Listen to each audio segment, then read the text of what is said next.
Et si je vous disais qu'un homme riche, un homme qui possédait tout ce que l'argent pouvait acheter, des villas luxueuses, des voitures de prestige, des chefs privés était pourtant incapable d'offrir à ses enfants ce dont ils avaient le plus besoin?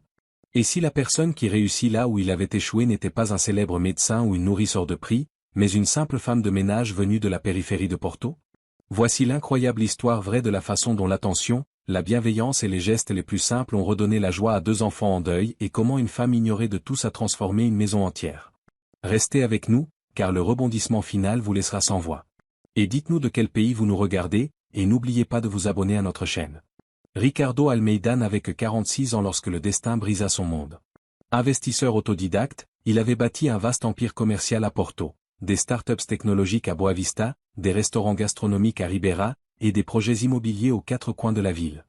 Il vivait dans une somptueuse villa en verre à fosse d'eau Douro, avec cinéma privé, salle de sport et piscine digne d'un hôtel 5 étoiles. Il possédait tout le luxe imaginable sauf la paix. 9 mois plus tôt, son épouse Sofia, la femme qu'il avait aimée pendant 16 ans, était morte dans un tragique accident sur l'autoroute A1, un soir d'orage. Cette nuit-là n'avait pas seulement pris sa vie, elle avait aussi éteint les rires qui remplissaient autrefois leur maison. Ses enfants Miguel, 9 ans, et Clara, 6 ans changèrent complètement. Miguel, autrefois joyeux et bavard, devint silencieux, enfermé avec ses appareils électroniques. Clara, pleine d'énergie auparavant, pleurait pour la moindre chose et refusait de manger à table. L'immense demeure de fosse d'eau Douro devint un tombeau. Le grand piano que Sofia jouait chaque soir resta fermé. La longue table à manger ne portait plus que 3 assiettes et malgré cela, le silence régnait. Ricardo essaya tout. Il engagea les meilleurs psychologues pour enfants de Porto, 6 000 € la séance. Il transforma une pièce en salle de jeux ultramoderne avec les dernières consoles. Il fit installer dans le jardin des balançoires et des toboggans coûteux. Il commandait les repas des restaurants les plus prestigieux de l'Avenida dos Aliados. Rien n'y fit. Les enfants mangeaient à peine. Miguel perdit du poids. Clara devint plus fragile. Les nounous défilaient. Teresa, expérimentée mais épuisée, démissionna après 1 mois. Johanna, fraîchement diplômée, tint moins de 3 semaines. Andrea, jeune et optimiste, abandonna après 4 jours. Ricardo, si sûr de lui dans les salles de réunion, était impuissant chez lui. Il travailla de plus en plus, partant avant l'aube et rentrant près de minuit, se noyant dans le travail pour fuir le silence de sa maison. Dans cette vie vide entra Maria Ferreira. Elle fut engagée par une agence de nettoyage qui entretenait les bureaux de Ricardo.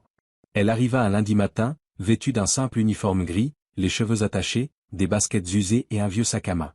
Pour Ricardo, elle était invisible, juste une autre femme de ménage. Mais Maria portait des histoires qu'aucun CV ne pouvait raconter. Elle avait 43 ans, venait de Villanova de Gaia et avait élevé 3 enfants: Rui, 23 ans, architecte, Léonore, 20 ans, étudiante en soins infirmiers à l'université de Porto, et Diogo, 16 ans, encore au lycée Amatosino. Elle les avait pratiquement élevés seuls depuis que son mari les avait abandonnés des années auparavant. Pendant plus d'une décennie, elle avait cumulé 3 emplois, ménage le matin, service dans un café près du Mercado do Bolao l'après-midi, et nettoyage de bureau la nuit. Ce que Ricardo ignorait, c'est qu'avant tout cela, Maria était institutrice diplômée avec une spécialisation en psychologie de l'enfant. Elle avait abandonné sa carrière lorsque les dettes et les besoins de survie Y avaient contrainte. En parcourant silencieusement la villa de Foz, Maria remarqua ce que les nounous et les psychologues n'avaient pas vu. Dans la chambre de Miguel, des jeux vidéo non ouverts, des voitures miniatures intactes, des consoles encore dans leur boîte. Dans celle de Clara, une maison de poupées artisanales de Braga, jamais ouverte, des poupées de luxe encore sous plastique. Mais dans un coin, un vieil ours en peluche usé, le seul objet que Clara semblait utiliser. Sur le piano, Maria vit un cadre, Sofia, en robe rouge, souriant et serrant ses enfants dans ses bras. La différence entre ces visages rayonnants et les visages pâles et tristes qu'elle voyait à présent lui brisa le cœur. Dans la cuisine, elle découvrit un cahier de recettes manuscrit, les gâteaux au chocolat, les génoises à l'orange et les tartes aux amandes de Sofia. Les photos montraient les enfants couverts de farine, riant auprès de leur mère. Pendant ce temps, le réfrigérateur débordait de sushis et de pâtisseries françaises que personne ne touchait. Le problème n'était pas la nourriture. C'était l'absence de foyer. Un jeudi, Maria entendit des sanglots étouffés dans la cuisine. Elle trouva Clara recroquevillée par terre, serrant son ours et murmurant. « Maman, je veux ton gâteau au chocolat, pourquoi tu ne reviens pas ?» La nounou, Andrea, tenta de lui donner une pâtisserie d'une boulangerie de luxe. « Mange ça à la place. » Clara refusa. Maria s'agenouilla près d'elle. « Dis-moi, ma chérie, à quoi ressemblait le gâteau de ta maman ?» Pour la première fois depuis des mois, Clara parla. Elle décrivit comment elle cassait les œufs avec sa mère, léchait la cuillère, décorait avec de la crème fouettée. Sa voix s'adoucissait à chaque souvenir. Miguel, rentré de l'école, avait l'habitude de s'enfermer dans sa chambre, mais cette fois, il resta. Maria demanda, « Et toi, Miguel, qu'est-ce que tu faisais avec ta maman ?» Il murmura, « Des brigadeiros. J'en mangeais plus que j'en faisais. » Et alors, pour la première fois depuis presque un an, il sourit.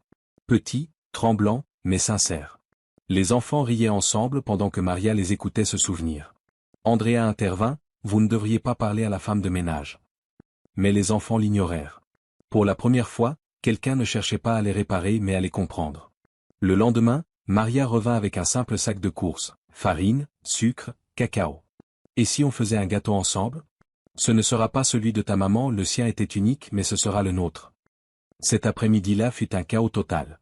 De la farine partout, du chocolat sur le visage de Miguel, Clara riant sans s'arrêter. Mais c'était de la pure magie. L'odeur du gâteau emplit la maison. En le goûtant, Clara murmura en pleurant, « Ce n'est pas comme celui de maman, mais il est bon parce qu'on l'a fait ensemble. » Miguel hocha la tête. « Maman aimerait ça. » 9 mois de tristesse commencèrent à se dissiper. Ce soir-là, Ricardo rentra et trouva ses enfants souriant pour la première fois depuis des mois. Ils coururent vers lui. « Papa, on a fait un gâteau avec Maria. Comme maman. » Surpris, Ricardo goûta. C'était simple, fait maison, rien à voir avec les desserts luxueux qu'il commandait. Mais il avait quelque chose que les autres n'avaient pas, le goût de l'amour. Quand Andrea se plaignit d'un manque de limite, Ricardo regarda ses enfants heureux, puis la nounou aigrie. « Merci pour vos services, » dit-il froidement. « Vous n'êtes plus nécessaire. » Le lendemain matin, Ricardo demanda à parler à Maria dans la cuisine. Il s'attendait à des excuses, mais elle lui raconta simplement la vérité, son parcours d'enseignante, ses sacrifices, ses années à élever seule ses enfants. Ricardo resta sans voix. Il l'avait complètement mal jugé. « Vous avez ramené le rire à mes enfants, » dit-il doucement. « Personne d'autre n'a pu le faire. » Il lui proposa un poste permanent, non plus comme femme de ménage, mais comme mentor, éducatrice, membre de la famille. Avec un salaire doublé et tous les avantages. Maria hésita. « Je ne veux pas remplacer Sofia. »« Vous ne la remplacerez pas, » répondit Ricardo. « Vous nous aidez à nous souvenir d'elle avec amour, pas avec douleur. » La vie changea peu à peu. Les week-ends devinrent des traditions familiales, gâteaux, brigadeiros, repas maison. Miguel retrouva l'appétit. Clara recommença à jouer. Le piano fut accordé. La table se remplit de conversations.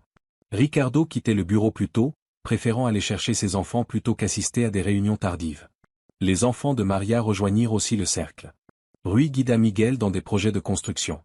Léonore jouait à la nurse avec les poupées de Clara. Diogo devint comme un grand frère. La maison des Almeida n'était plus un mausolée, elle était redevenue un foyer. Un dimanche, Ricardo rentra plus tôt et s'immobilisa sur le pas de la cuisine. Ce qu'il vit le laissa sans voix. Maria était assise avec Miguel sur un genou et Clara sur l'autre, partageant une part de gâteau à la carotte. Les enfants s'accrochaient à elle, riant dans ses bras comme si elle avait toujours été là. « Papa » cria Clara. « Maria, c'est comme une autre maman. » Miguel ajouta, « Elle nous laisse parler de maman sans être triste. Elle rend tout plus doux. » Les yeux de Ricardo se remplirent de larmes. Il avait tenté d'acheter la fin du chagrin. Maria, la femme qu'il n'avait même pas remarquée, avait rendu la vie à ses enfants. Le lendemain, Ricardo remit à Maria des documents qui allaient changer sa vie. Un appartement entièrement payé à Cedofeta pour sa famille. Un compte d'épargne pour les études de ses enfants. Et un poste permanent de directrice éducative pour les centres d'enfance de son entreprise avec totale liberté créative. Maria voulut refuser. « C'est trop. » « Non, » répondit Ricardo. « Ce n'est même pas une fraction de ce que vous nous avez donné. » Puis il ajouta, « Venez vivre ici. Amenez Rui, Léonore et Diogo. Soyons une famille. » Les enfants applaudirent. « On aura des frères et sœurs, » s'écria Clara. Émue aux larmes, Maria accepta enfin. Quelques mois plus tard, la famille recomposée s'épanouissait. Les jeudis soirs étaient consacrés à la gratitude, chacun partageant ce dont il était reconnaissant. Les centres éducatifs de Maria à Porto, fondés sur sa philosophie d'apprentissage par l'amour, reçurent une reconnaissance nationale. Miguel découvrit sa passion pour la cuisine et rêvait de devenir chef. Clara affirmait fièrement qu'elle avait 2 mamans, une au ciel et une sur terre. Rui progressait en architecture, Léonore soignait ses patients avec dévouement, et Diogo se préparait à entrer en médecine. Lors du premier anniversaire de leur nouvelle famille, Ricardo fit un discours émouvant. « J'ai cru tout perdre quand Sofia est morte. Mais l'univers nous a envoyé Maria, déguisée en femme de ménage, pour me montrer qu'une famille se construit avec l'amour, pas la richesse. Les yeux brillants, Maria répondit simplement. Il n'y a pas de petits métiers quand ils sont faits avec amour. Et parfois, les plus grands miracles se cachent dans les choses les plus simples. La leçon était claire, l'argent ne peut pas acheter le bonheur mais l'amour peut guérir une famille brisée. Ainsi, ce qui avait commencé dans le désespoir d'un manoir silencieux devint la preuve vivante que l'amour, et non la richesse, est ce qui restaure et unit véritablement. Mais dites-nous si vous aviez été à la place de Ricardo, auriez-vous reconnu la valeur de Maria dès le début, ou auriez-vous, vous aussi, ignoré l'ange déguisé en femme de ménage? Partagez vos réflexions dans les commentaires, et merci de nous avoir écoutés. N'oubliez pas de vous abonner à notre chaîne.